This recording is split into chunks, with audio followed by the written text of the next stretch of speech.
Bonjour à tous. Est-ce que tout le monde me reçoit? Je fais toujours l'habituel check-up. Si vous pouvez m'envoyer un petit chat, si j'entends un petit son. Superbe. Bonjour à tous. Ravi de vous retrouver sur ce nouveau bourbier. On a eu une petite pause, mais du coup, on est ravi de reprendre la série. Aujourd'hui, on accueille Clément de Miracle. Donc Clément, si tu m'entends, je vais t'inviter à participer. Tu vas recevoir l'invitation, tu pourras rentrer sur scène.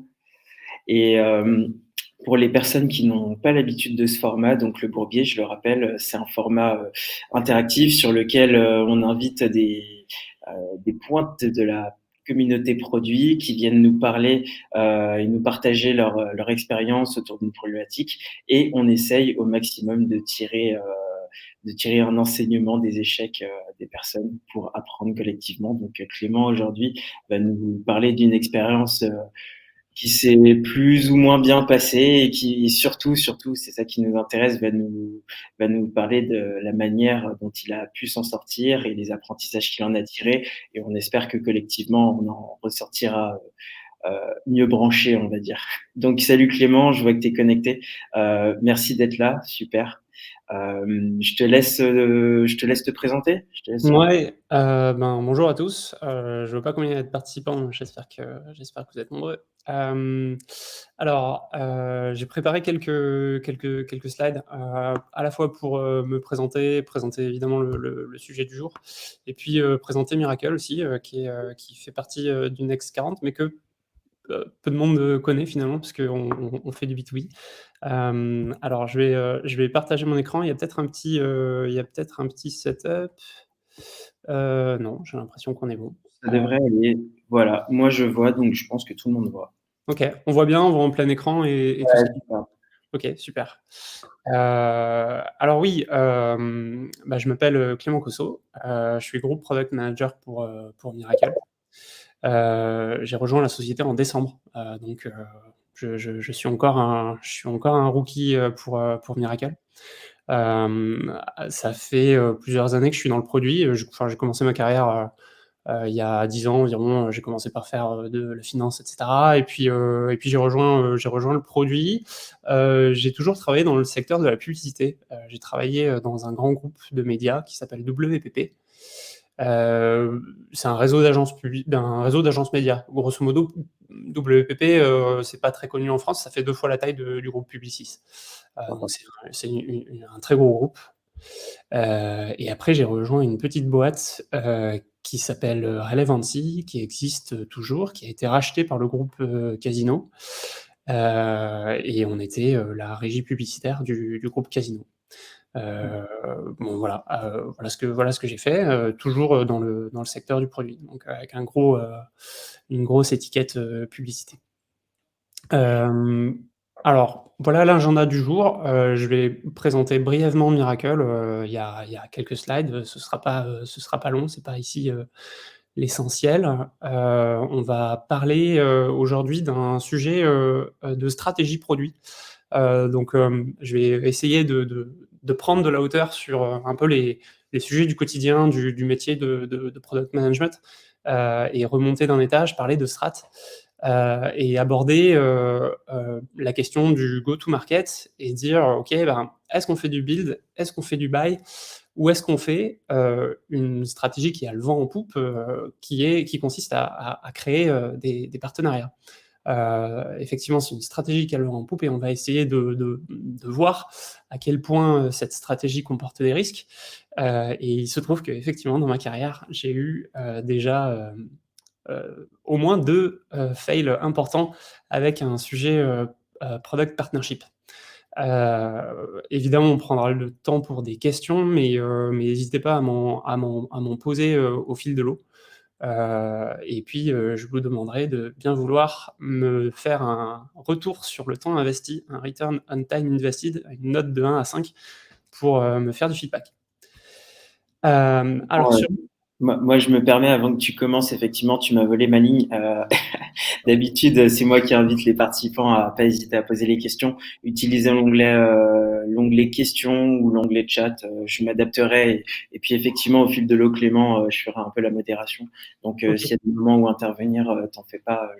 C'est toi qui me donnes les questions parce qu'en fait, du coup, je vois plus le fil de Non, c'est discussion. pour ça que je le ferai, il n'y a pas de problème.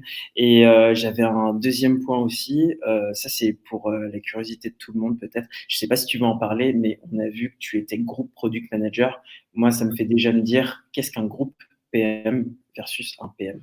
Ouais, OK, ben, je vais prendre cette première question. Chez Miracle, il y a 2 tracks, un track expertise et un track management. Le track expertise, alors il est pas du tout orthogonal, au track management, hein. Le management, c'est pas du tout, une fin en soi. C'est un choix, de carrière, et c'est une responsabilité qui est confiée par l'entreprise. Group product manager, c'est, le premier niveau du track management chez Miracle. Ensuite, il y a, product director et puis, alors aujourd'hui, on n'a pas encore ces étages-là, mais il y aura, probablement, VP product et puis, le haut de la pyramide, c'est CPO. Donc en fait, group product manager, c'est toujours du product management avec, une première coloration, managériale. Donc on commence à avoir, un ou plusieurs, product managers ou senior product managers dans son équipe en fait, hein, avec du management, et puis un squad. Voilà à quoi ça correspond pour Miracle. Ok, C'est un genre de lead product manager avec lequel peut-être tu es plus familier. Heu, voilà un peu l'idée. ok, super. Merci. Alors, une brève présentation de Miracle. Miracle, un SaaS, hein, B2B, qui aide des e-commerçants à se lancer sur, le business de la marketplace.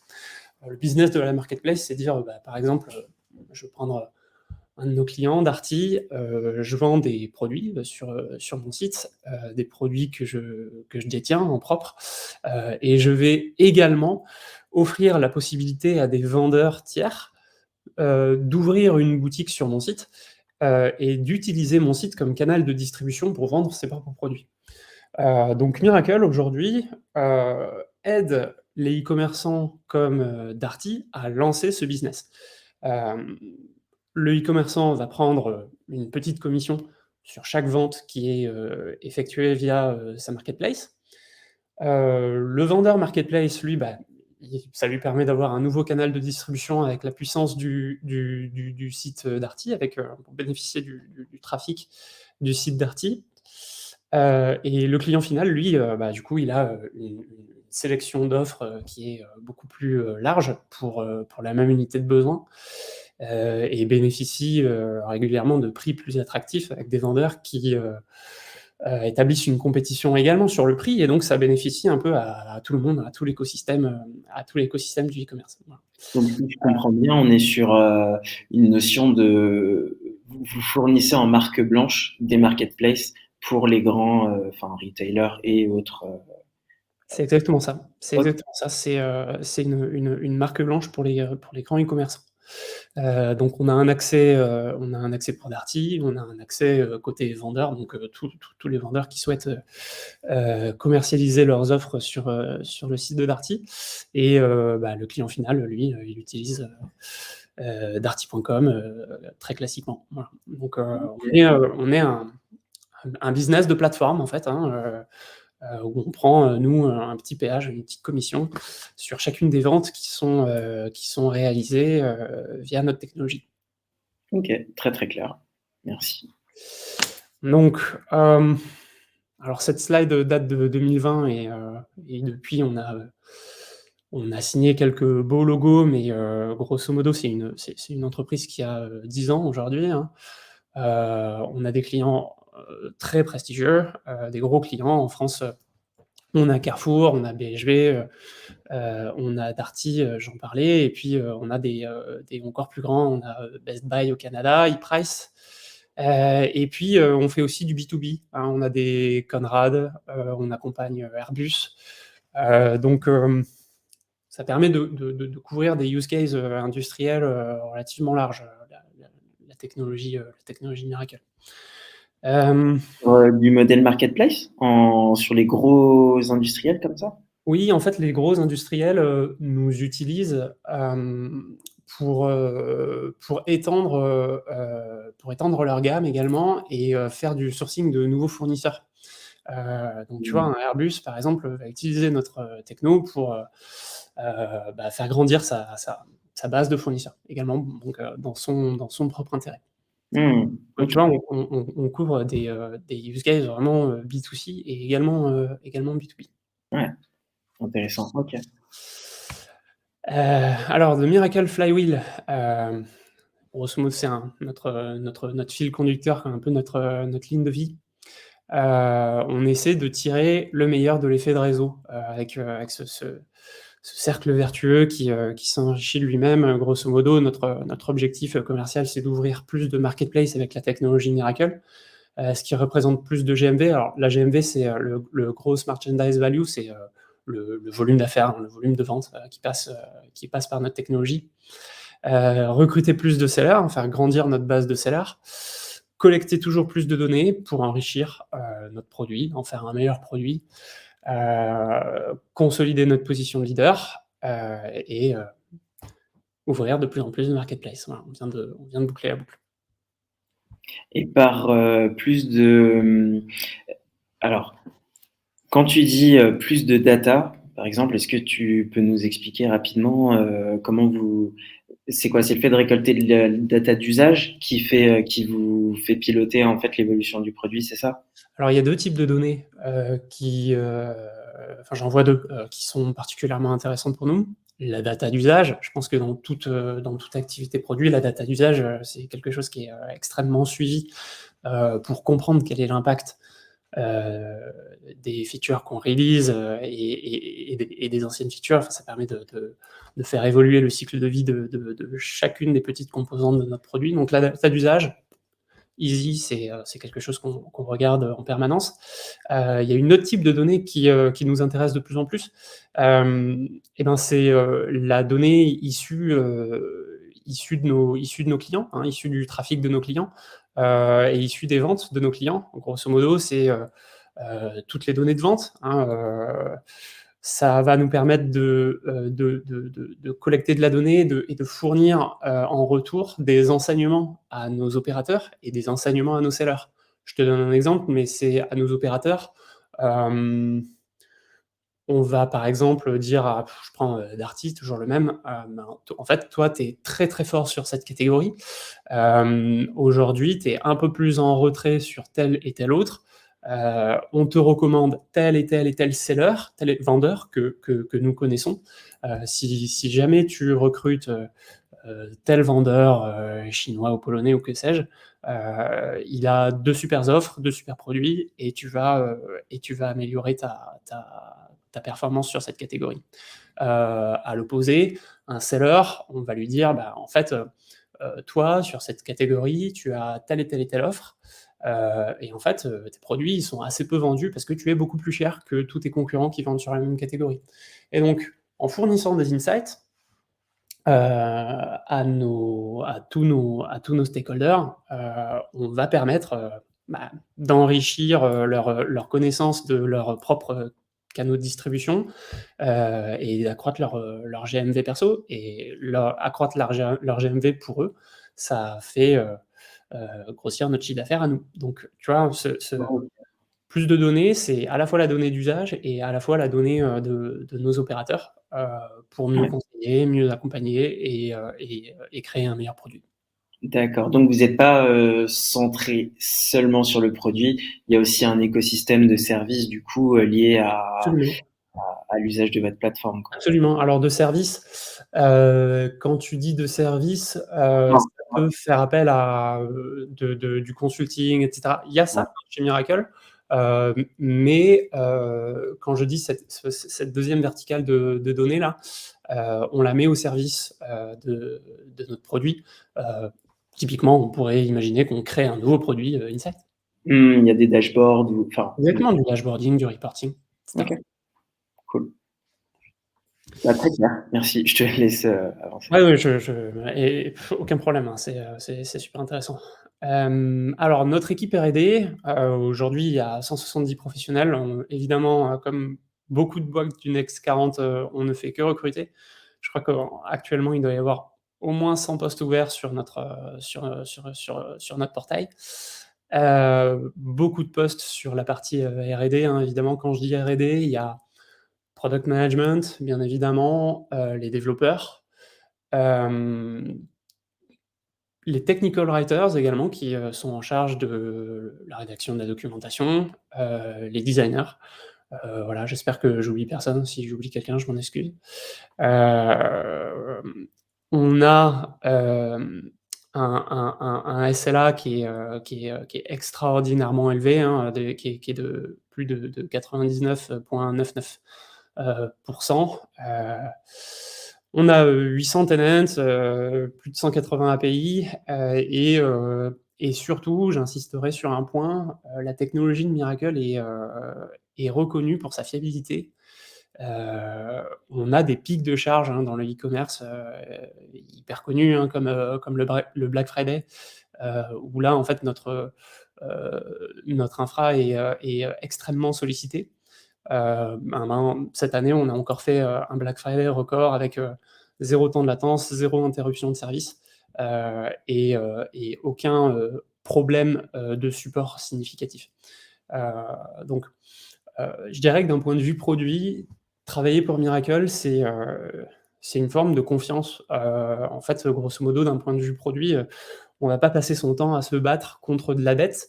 On va créer de la nouveauté, enrichir le produit, et s'appuyer sur, une technologie de marketplace extrêmement, robuste, scalable et fiable. Heu, c'est un vrai, c'est un vrai soulagement, au quotidien. Moi, j'ai une question, ça bouge souvent, hein, dans l'écosystème produit, les rôles et tout ça. Et là, tu as parlé de technical writer et tu as parlé de documentation. C'est une petite question à aparté, hein, c'est pas central, mais je suis curieux.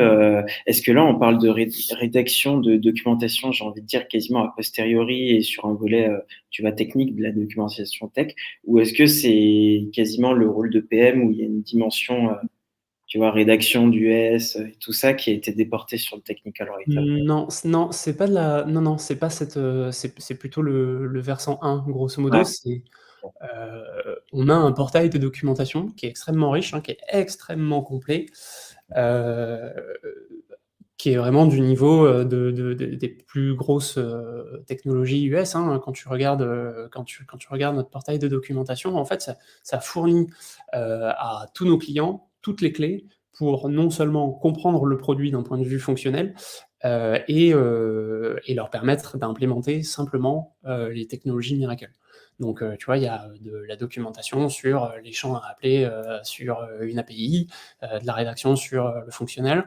Et donc, ces gens-là, de cette équipe, technical writing sont, intégrés dans, la phase de discovery et d'idéation. Tu vois, ils font partie de la réflexion, et lorsqu'on est en delivery, et ben, eux aussi, prennent la plume et rédigent, ils font partie du tu vois, ils font partie du cycle de l'agilité de la société. OK, intéressant, c'était la première fois que j'entendais ce terme, c'est pour ça. OK. Et c'est une équipe hyper importante au bornes de Miracle, Ouais, la doc, c'est, hyper important.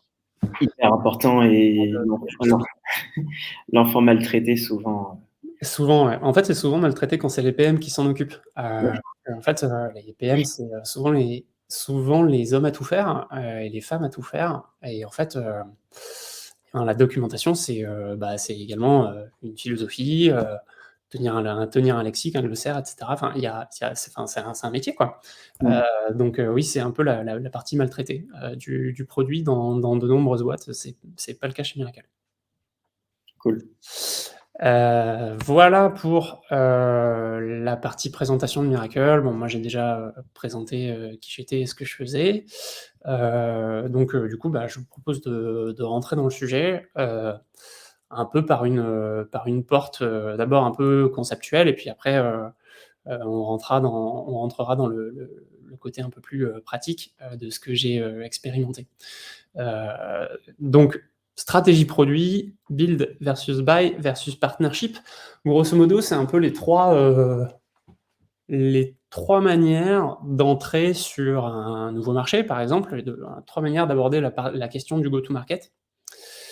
Je vais passer un peu de temps un peu sur les définitions, mais grosso modo, le build, c'est quoi? C'est se dire: «OK, ben, je suis PM, j'ai une squad d'ingénieurs, on se remonte les manches et puis, la nouvelle feature, on va la construire nous-mêmes. OK, on va enrichir, le produit avec une nouvelle base de code et une nouvelle unité fonctionnelle, qui va générer de la valeur chez, nos clients. Easy, ça, je pense que tout le monde connaît.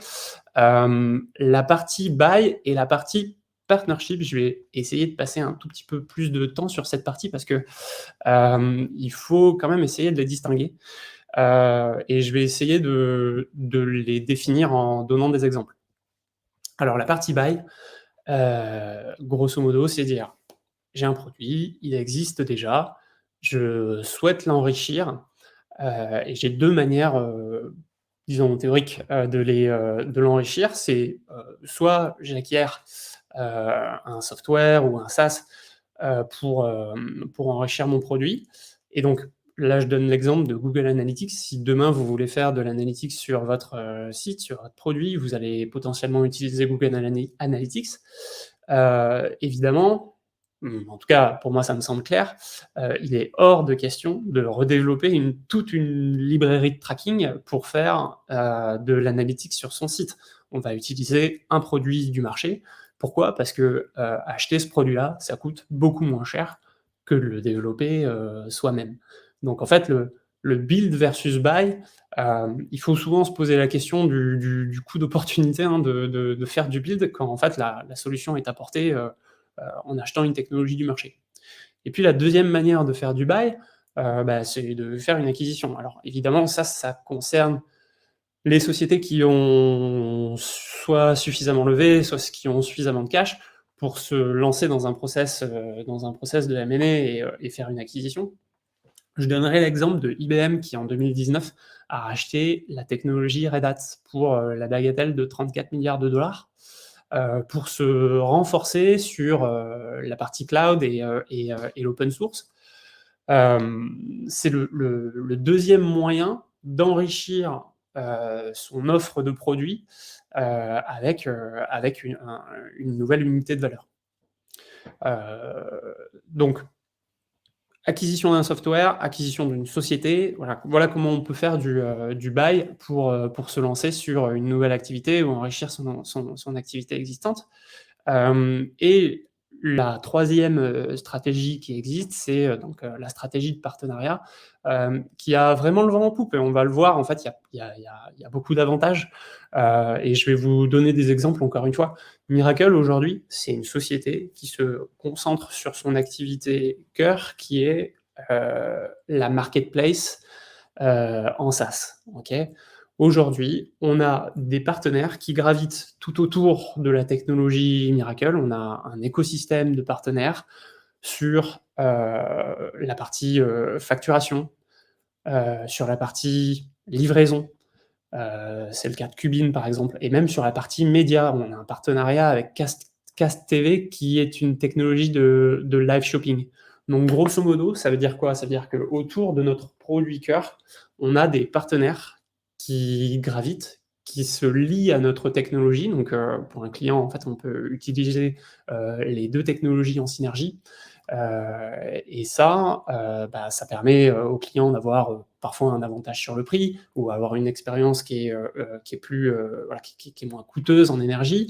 Et donc ces partenaires enrichissent l'expérience Miracle. Voilà, est-ce que je suis clair sur cette, partie-là? Et Est-ce qu'on distingue bien la partie build et la partie buy et la partie, partner à ce niveau? ouais, et justement, j'avais donc une question, mais je voulais te laisser finir. Tu vois, c'est hyper intéressant de structurer la stratégie produit, voilà, en se disant soit je construis, ou soit je trouve une autre solution pour grosso modo réduire l'effort. Ma question, elle est en tant que PM ou groupe PM, quel est ton niveau de décision là-dessus? C'est-à-dire, est-ce qu'une direction va te dire bon bah on a décidé d'acheter, allez hop, ou est-ce que c'est plutôt bon, bah, on souhaite avoir tel impact, on te laisse nous dire ce qui est le plus intéressant. Et donc, si c'est l'option 2, quelle est ta méthode pour t'y prendre? Alors, hem, s je dirais alors au niveau groupe PM, c'est pas moi qui ai, le carnet de chèques pour signer un chèque de 34 milliards $.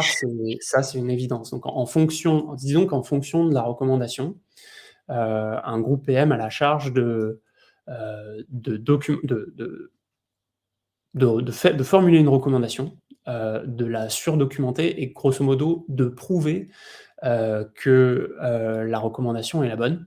Alors, il y a des recommandations qui sont beaucoup plus impliquantes que d'autres. Tu vois, le rachat de Red Hat, par IBM, c'est pas un product manager qui l'a formulé, hein, tu vois? Il y a à un niveau un peu plus micro, un groupe PM a totalement les mains libres pour identifier quelle est l'unité de besoin, la valeur utilisateur qu'on a besoin de délivrer à nos utilisateurs, et il a la liberté de formuler la meilleure recommandation. Et tu vois, moi, ça fait partie des questions que je me pose, tu vois? Je travaille sur un produit, j'ai, à charge, de le faire grandir, de l'améliorer. C'est, build, buy ou partnership, c'est une question du quotidien pour un product manager. Et tu vois, même pas forcément au niveau groupe product manager, même au niveau product manager, on peut déjà commencer à formuler, par exemple, une recommandation entre, je build, une feature ou, j'achète une feature existante. Et là, en fait, généralement, tu peux construire un business case, par exemple, pour appuyer ta recommandation. Un business case, ça fait partie des artefacts produits chez Miracle. À chaque nouvelle feature, d'une taille, significative, il y a un business case à remplir, pour prouver, d'une part, la valeur utilisateur, Mmh. puis nous, ça nous permet d'arbitrer, enfin, tu vois, de prioriser entre toutes les features, hein, puisque tu vois, ça permet d'identifier, laquelle apporte le plus de valeur à long terme.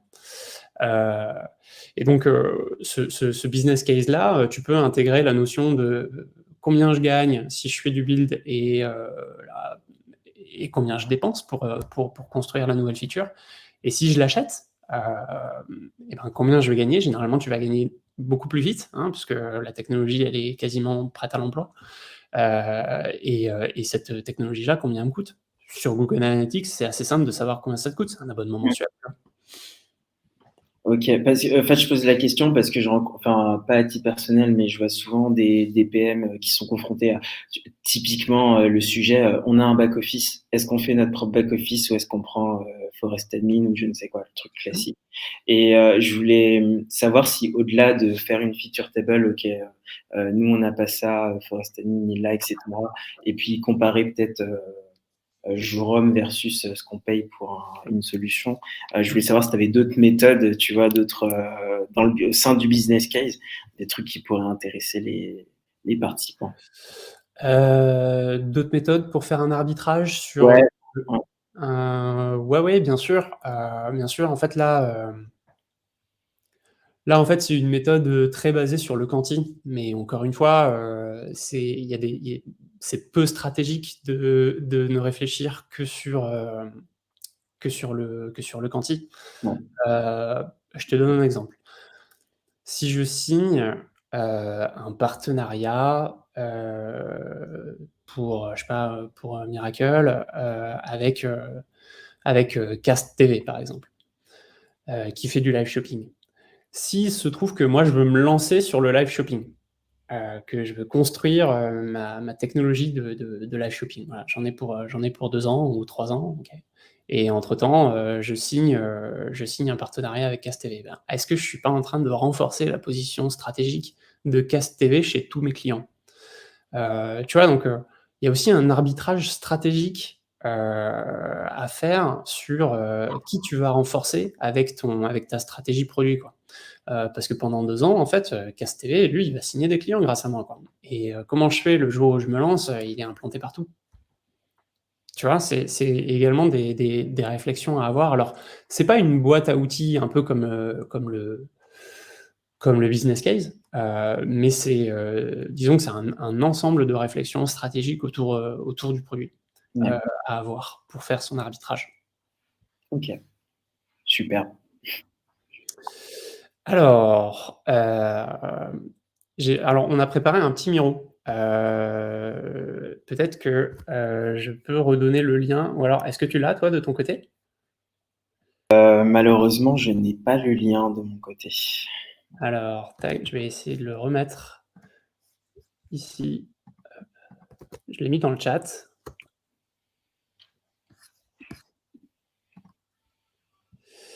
et je crois qu'il y a un mot de passe et c'est Bourbier tout simplement, sans majuscule, sans rien du tout, sans aucun piège. On va essayer de timeboxer du coup. Ouais. Alors on va essayer de timeboxer, alors le timebox c'est 2 minutes, c'est individuel et donc ce que je vous propose je vais faire un bring your event to je peux pas le faire. C'est de prendre un post-it vierge et de le placer dans les différentes box, hein. Donc j'ai build, buy et partner et j'ai des avantages et des inconvénients et donc rapidement, hein, en deux minutes, essayer de prendre un post-it, le placer et de rédiger les différents pros and cons, auxquels vous pensez. Voilà. Moi, j'adore, hein. Le côté atelier, c'est la première fois qu'on le fait ici. C'est cool. OK. Heu, et en plus, je vais participer. Alors effectivement, moi j'ai préparé mes petits pros and cons, hein, et j'ai essayé d'écrire dans les différentes boîtes, ce à quoi je pensais. Ce sera pas exhaustif, parce que je peux pas penser à tout. Mmh. Donc on va revoir un peu les idées de chacun, sur les différentes stratégies. Essayer de mettre des post-it également sur la partie, partenariat et essayer de voir les inconvénients de la partie partenariat puisque en fait, c'est le thème du jour. OK, alors, on se donne, du coup jusqu'à 33, c'est ça? Ouais, Et 33 32. n'hésitez pas les participants si vous voulez, si ça vous voulez de l'interaction. Alors, moi aussi je vais le faire du coup.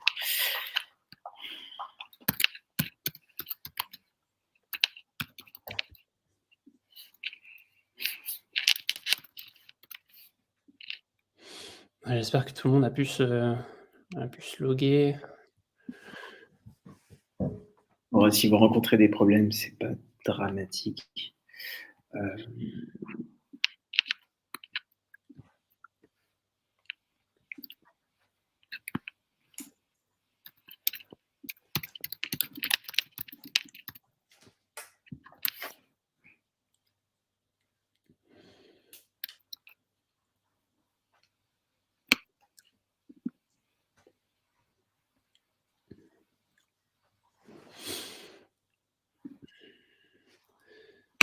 Bon, bah, il y a déjà pas mal de post-it donc on peut, heu, on peut s'arrêter là. Alors sur la partie build, effectivement, il y a un peu l'essentiel qui est là, hein. Il y a trois sujets, très proches, maîtrise, du fonctionnel, voilà et avoir quelque chose de sur mesure pour répondre à son use case, ça aussi c'est super important, on va le voir. Donc ouais, c'est, effectivement des super bons points. Les inconvénients, c'est que ça va générer une forme de charge, hein, effectivement avec de la maintenance. Il va falloir prendre le temps de le développer, donc il y a une partie, time to market et les inconvénients de l'un sont les avantages de l'autre, hein. J'ai vu des post-it, time to market sur la partie build. Hem, la fausse croyance que c'est rapide et facile, mais ça c'est vrai. J'ai une lecture recommandée à la fin des slides qui aborde, typiquement cette problématique. Alors sur la partie, buy, les avantages, c'est que oui, effectivement, ça peut s'intégrer. Alors nécessite du cash, ça, bah, probablement c'est plutôt, un inconvénient. La rapidité de mise en œuvre, bah oui, effectivement, quand on achète une solution, c'est le time to market. Donc c'est ce que je disais tout à l'heure, les inconvénients de l'un sont les avantages de l'autre. Ici, c'est le time to market qu'on vise en faisant du buy. Et puis, les coûts, généralement, ils sont plutôt bien identifiés. C'est un bon point.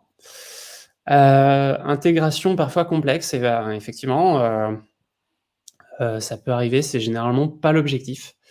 Ça coûte probablement plus cher, ça c'est clair. Enfin, il y a des coûts de run et ça crée une dépendance. Alors ça, c'est un excellent sujet stratégique, la création d'une dépendance, et on va le voir dans les slides qui restent. C'est un excellent sujet stratégique.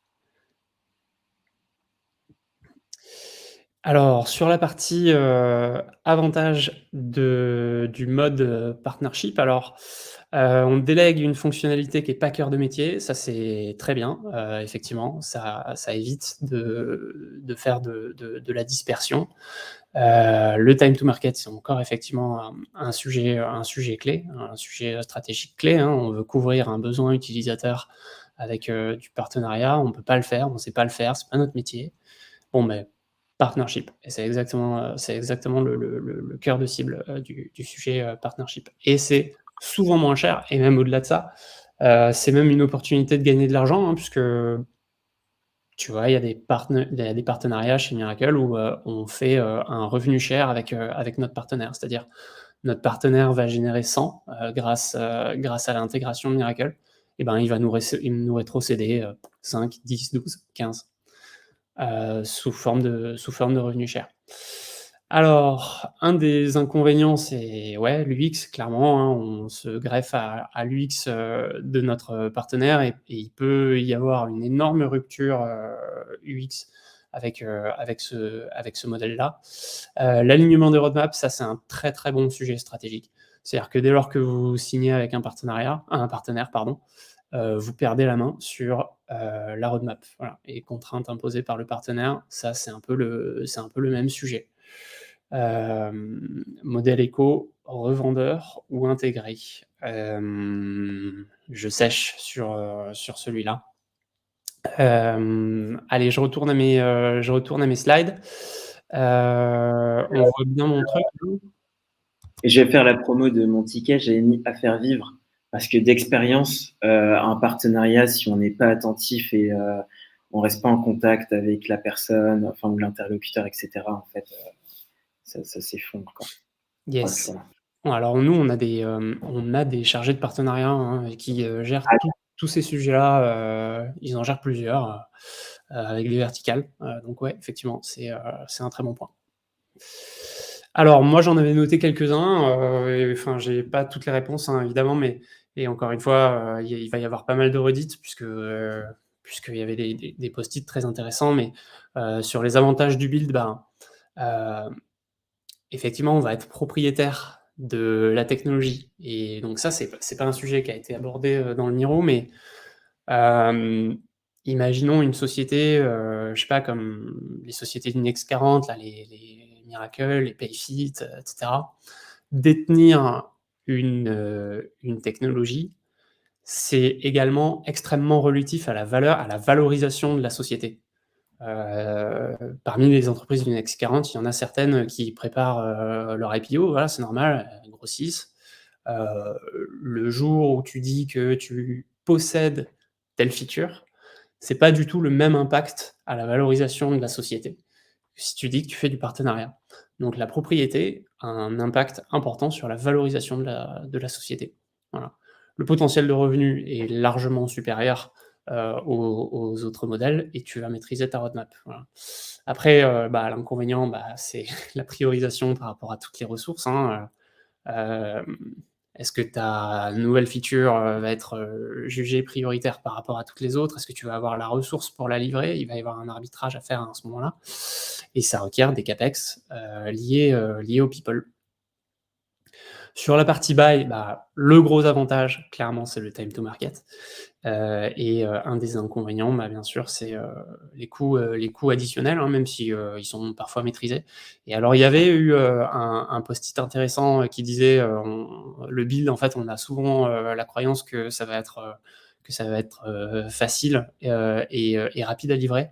En fait, il y a quand même un énorme coût d'opportunité à étudier entre le build et le buy. Je reprends mon exemple, mais le jour où vous voulez refaire Google Analytics parce que vous avez besoin des fonctionnalités de Google Analytics, il vaut mieux acheter Google Analytics. Mmh.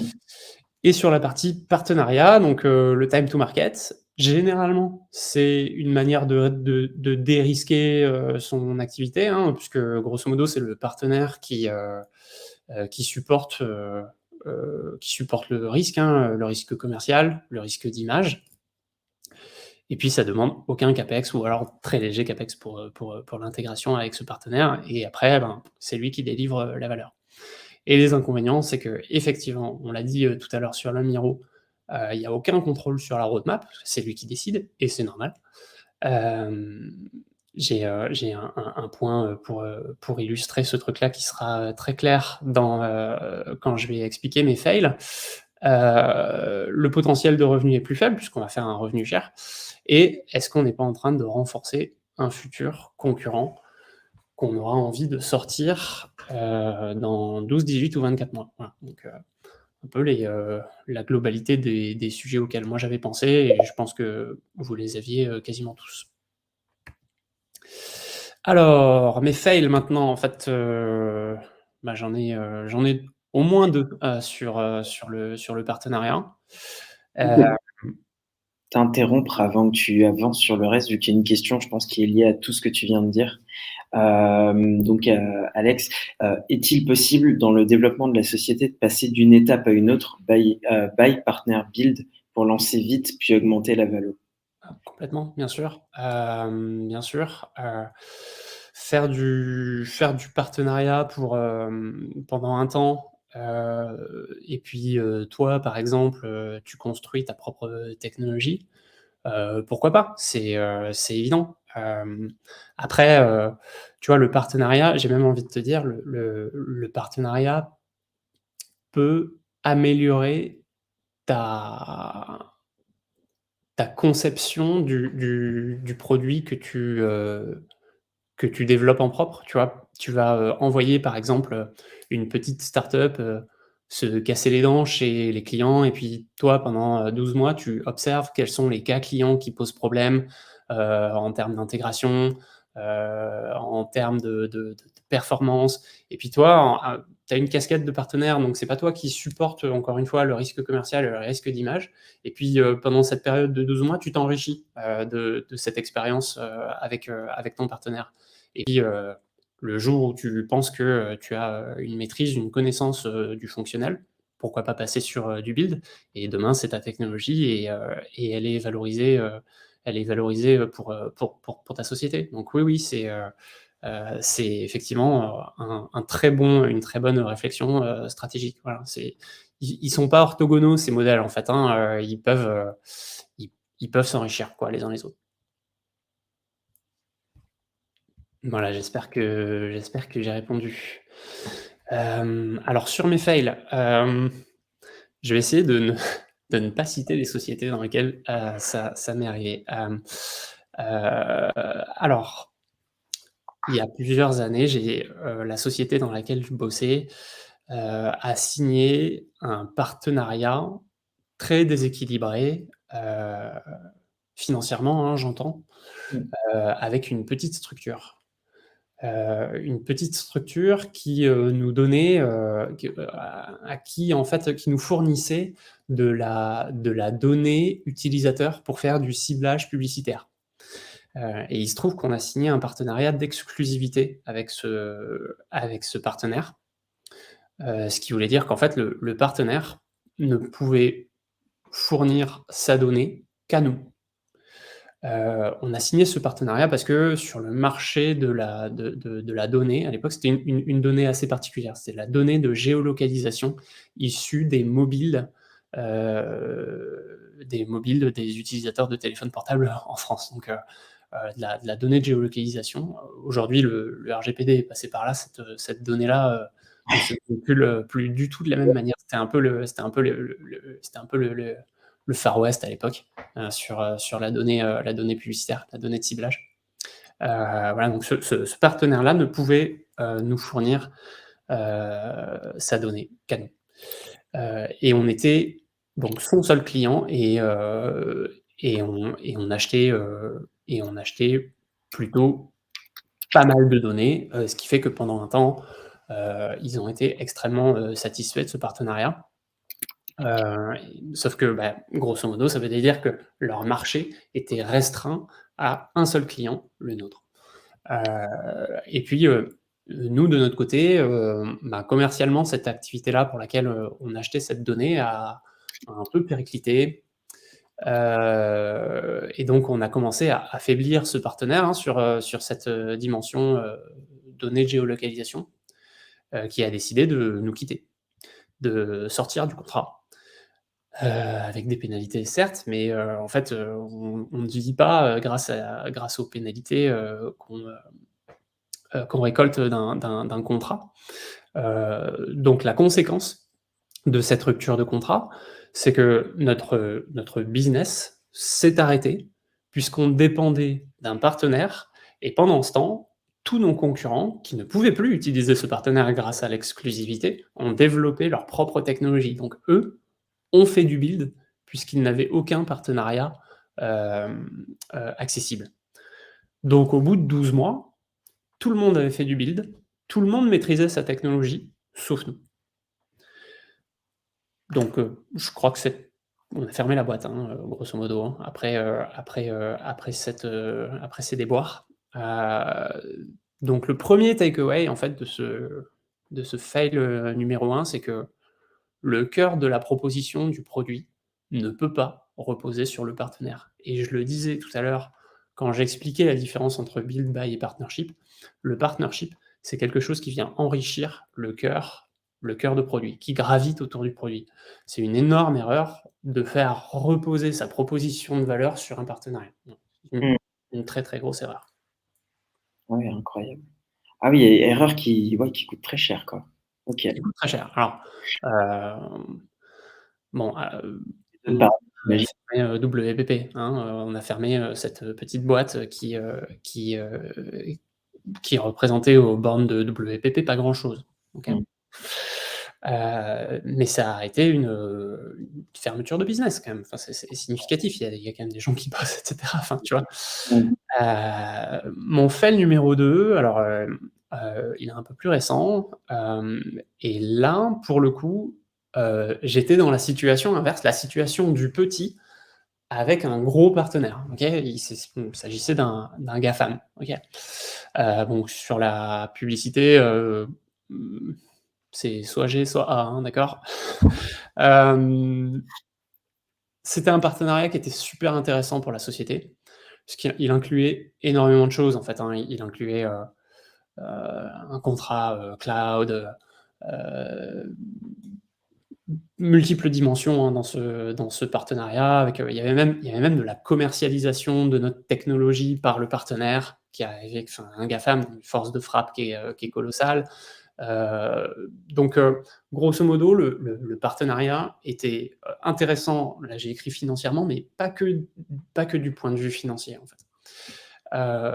Par contre, dans le partenariat, alors c'était pas les petites lignes écrites en gris, en police 2, hein, ça faisait vraiment partie du partenariat.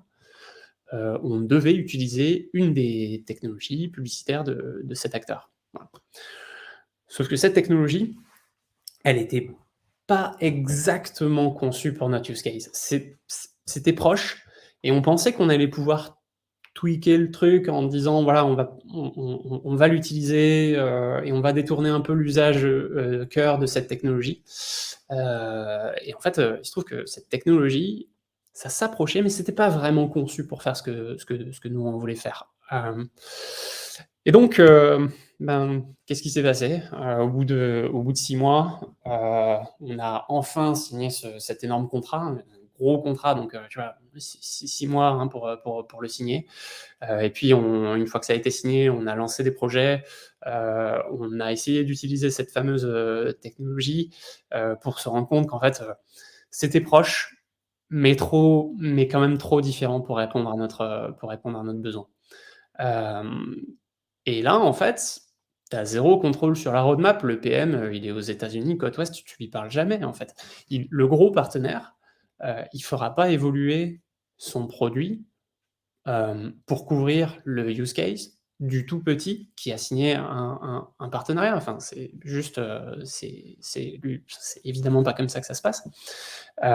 Et donc le deuxième takeaway, c'est que, si on avait mesuré ce coût d'opportunité, on aurait in fine probablement pas signé le partenariat parce que, 6 mois de négociation et puis in fine signature plus 3 mois, pour, se rendre compte qu'en fait, en fait le partenariat, on peut pas intégrer cette technologie, et ben, c'est très coûteux, quoi. C'est extrêmement coûteux. Donc il y a un vrai coût d'opportunité à faire du buy, quoi. Si tu à faire du build, si tu te dis qu'en fait en 9 mois tu peux potentiellement, travailler de ton côté, tu peux arriver à quelque chose d'intéressant. Un peu lié à ça, excuse-moi, alors termine, mais enfin, un peu, j'ai entre parenthèses, j'ai déjà vu un troisième type de modèle, donc peut-être s'il y a des entrepreneurs ou des personnes en early stage ici, heu, au moins, gardez en tête que parfois vous aurez, des gros groupes de la force de frappe, CAC 40, vous serez dans la position du fournisseur, de solutions ou de features. Donc là, c'est vous la solution d'analytics et vous êtes face à quelqu'un du CAC. En fait, ils ont très bien intégré le fait que de par votre taille, ils peuvent se permettre de vous demander des features un peu plus spécifiques. Donc voilà, juste à garder en tête, vu qu'on parle de stratégie Ouais, produit, ça peut aussi coûter cher parce que vous allez adapter votre roadmap ou en tout cas faire du spécifique au maximum et puis très vite en fait, quand bien même le client est gros et est intéressant financièrement, rester produit et pas projet, c'est toujours sur le long terme plus bénéfique, quoi. ouais, très bon point. Je mets un plus 1 là-dessus, ouais. Alors, bon, j'essaie de me dépêcher, il est, déjà 13h50. Alors, c'est un fail qui est très problématique, vraiment très problématique, parce que là, en fait, on n'est pas en train de parler d'un problème fonctionnel qu'on n'arrive pas à craquer ou d'un mauvais parcours utilisateur ou une API qui a un temps de réponse trop long, quoi. On parle d'un problème stratégique qui est important et les solutions à ce problème, stratégique, quoi, les solutions, elles sont de nature elles-mêmes, stratégiques et donc, voilà, enfin, long story short, la manière dont je m'en suis sorti, dont on s'en est sorti, à chaque fois, ça a été de changer la stratégie. Donc, dans un cas, on est passé sur une stratégie, build et dans l'autre, on est passé sur du buy. C'est un gros problème, hein. Je vais essayer d'illustrer ça, mais, c'est des discussions difficiles qu'on a avec, ces stakeholders, dans ces moments-là, quoi. Enfin, imaginons, le directeur commercial qui attend la feature, qui a des prospects, qui a, la signature au bout du stylo et en fait, il faut aller le voir et au bout de 6 mois de négociation de contrat, 3 mois à se dire qu'en fait on n'y arriverait pas, plus, 3 à 6 mois pour le faire nous-mêmes. En fait, là, c'est plus une roadmap qui glisse, quoi, c'est les chutes du Niagara, quoi. C'est pour le directeur commercial, c'est quelque chose d'inaudible. Dire qu'en fait, il va falloir, restaffer une squad pour relancer un projet et du coup, ça, c'est une discussion qu'on a avec la direction financière. On va la voir et puis on va lui dire: «Ben, voilà, la direction financière, moi, en fait, j'ai, mal estimé, mes besoins en recrutement pour l'année en cours. Donc en fait, mon budget, il ressemble plus à rien, quoi, si je veux délivrer quelque chose sur le produit». Donc c'est des discussions que personne n'a vraiment envie d'avoir, et qui sont assez lourdes de conséquences. En tout cas, voilà, donc tu vois, je reprends ta question de tout à l'heure en tant que groupe product manager. Est-ce que tu as, les mains libres? Alors les mains libres, non, mais tu as un pouvoir de recommandation, et s'il est, tamponné, en fait, c'est-à-dire qu'il faut quand même l'assumer. Donc c'est des recommandations qui sont très impliquantes. Voilà. Mmh. Alors, la partie Q&A, bon, il y en a déjà eu pas mal, mais évidemment, s'il y en a d'autres, je suis très preneur. Je vais poser les 2 dernières. Je sais qu'on va essayer de rester dans les temps, hein, mais il en reste 2 et puis on pourra accélérer sur, dans Oui. le cadre d'un partenariat, donc Benjamin, dans le cadre d'un partenariat, est-ce que tu privilégies un modèle revendeur où les sales doivent maîtriser l'offre et le produit du partenaire, ou un modèle intégré, où là, on est plus dans la transparence pour le client, mais tu dois gérer le Ouais. partage de valeur en background? Ben, les deux, encore une fois, ont des avantages et des inconvénients et je pense que ça dépend du partenaire. Désolé pour cette réponse de Normand, mais ça dépend du partenaire et ça dépend dans la situation dans laquelle on est. Intégrer un tout petit partenaire, c'est pas, exactement la même chose qu'intégrer, Salesforce, tu vois? Et donc, heu, si tu es un revendeur de Salesforce, probablement que d'un point de vue, revenu, c'est plus intéressant pour toi. Enfin, tu vois, il y a pas mal de questions à se poser, vis-à-vis du partenaire que tu intègres, au moment où tu l'intègres pour toi. Est-ce que tu as les équipes qui sont, dimensionnées pour être, revendeur? Grosso modo, les 2, les 2 peuvent se valoir dans des circonstances différentes. Et donc, c'est des très bonnes questions à se poser. Mais est-ce que je privilégierais l'un par rapport à l'autre? Ça dépend. Voilà ma réponse. Après, il y a une dernière question, mais je pense qu'on peut enfin, c'était une question d'Antoine. Est-ce que ça veut dire que le partenariat ne doit pas être envisagé trop tôt dans la vie du produit? On en a un peu parlé, mais peut-être que tu peux revenir dessus. Ouais, alors je dirais pas qu'il doit pas être envisagé trop tôt. Au contraire, je pense qu'il faut qu'il soit envisagé tôt, tant que tu as pas la bande passante, tant que tu as pas la connaissance, OK, tant que c'est pas du tout ton cœur de métier. Et puis, un jour ou l'autre, quand ta société a grandi et puis que tu es capable de te lancer sur ce marché-là, pourquoi pas le faire? Tu as énormément appris de ton partenariat, tu peux te lancer sur du build. Ça veut dire plusieurs choses. Ça veut dire qu'en fait, hem, tu rentres sur un marché qui est pas du tout un océan bleu, quoi. Tu as déjà des concurrents, puisque tes partenaires deviennent, du jour au lendemain tes concurrents. Donc voilà, tu as déjà des concurrents qui sont, relativement établis. Par contre, ce qui peut être, super intéressant et c'est le cas de Miracle, on a pas mal de clients, le jour où tu as, une nouvelle technologie que tu souhaites remplacer un partenaire, voilà, tu as développé la technologie, tu as une nouvelle, technologie à proposer à tes clients pour couvrir un besoin chez eux. Tu as déjà un portefeuille de clients relativement vaste, quoi, en fait et si ta feature s'intègre très bien, à ton produit et ben, tes anciens partenaires qui sont désormais tes concurrents, eh ben, pour toi, c'est quand même beaucoup plus facile de les sortir et de gagner des parts de marché. Heu, donc grosso modo, voilà, se lancer sur du build, heu, ça peut très bien se faire, voilà, après avoir, fait du partenariat pendant un temps, avoir, gagné sa maturité et ça peut être, extrêmement bien, perçu et valorisé. Après, il y a tous les risques, hein, évidemment que ça comporte, hein, faut staffer des équipes, c'est un investissement, enfin, il y a voilà, on a vu tous ces sujets-là.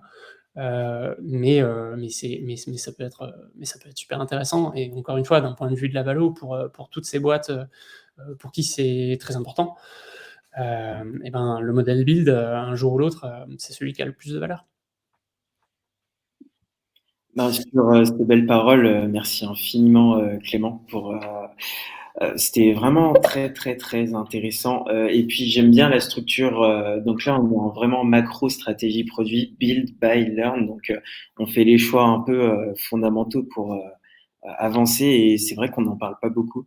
Donc merci pour le partage d'expérience. Ça a l'air d'être une belle boîte aussi, hein, Miracle, du coup et Super. j'en profite pour rappeler donc vous recrutez en ce moment et félicitations pour les dernières levées de fonds d'ailleurs.